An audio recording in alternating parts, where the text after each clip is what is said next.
Hello welcome back to our channel. అందరూ ఎలా ఉన్నారండి? బాగున్నారా? ఈరోజు మన స్పెషల్ రెసిపీ వచ్చేసి ఎగ్ బిర్యానీ. ఏం అక్కర్లేదండి, కావాల్సిన ఇంగ్రీడియంట్స్ అయితే ఇవి: ఒక టమాటో, ఒక ఆనియన్, పచ్చిమిర్చి అండ్ కరివేపాకు, పుదీనాకు, కొత్తిమీర అండ్ 2 eggs, తర్వాత హోల్ బిర్యానీ గరం మసాలా, స్పైసెస్ అన్నీ కావాలి. తర్వాత స్టవ్ ఆన్ చేసుకొని బందపాటి కడాయి ఒకటి పెట్టేసుకొని ఆయిల్ వేసుకోవాలి.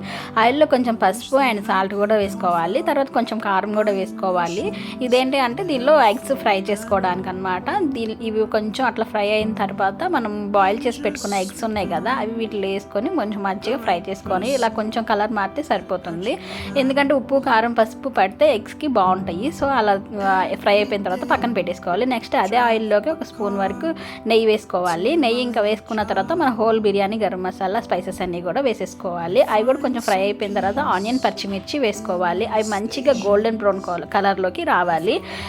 ఆ కలర్లోకి వచ్చిన తర్వాత మనం కచ్చపచ్చ దంచుకొని పెట్టుకున్న అల్లం పేస్ట్ ఉంది కదా, అది వేసుకోవాలి. అది మంచి ఫ్రై అయ్యి మంచి అరోమా వస్తుంది అన్న టైంలో కరివేపాకు, కొత్తిమీర, పుదీనాకు వేసుకోవాలి. సన్నగా చాప్ చేసి పెట్టుకున్న టమాటా అండ్ గరం మసాలా కూడా వేసేసుకోవాలి. నెక్స్ట్ మనం కడిగి నానబెట్టేసుకున్న బియ్యం ఉన్నాయి కదా, వీటిలో ట్రాన్స్ఫర్ చేసుకొని ఒకసారి ఆయిల్లో అటు ఇటు తిప్పుకోవాలన్నమాట. ఇలా చేయడం వల్ల ఏంటి అని అంటే రైస్కి ఆ ఫ్లేవర్ అంతా కూడా పడుతుంది. సో మనం బాయిల్ చేసి పెట్టుకున్న ఎగ్స్ కూడా వీటిలో ఒకసారి ఫ్రై చేసుకోవాలి.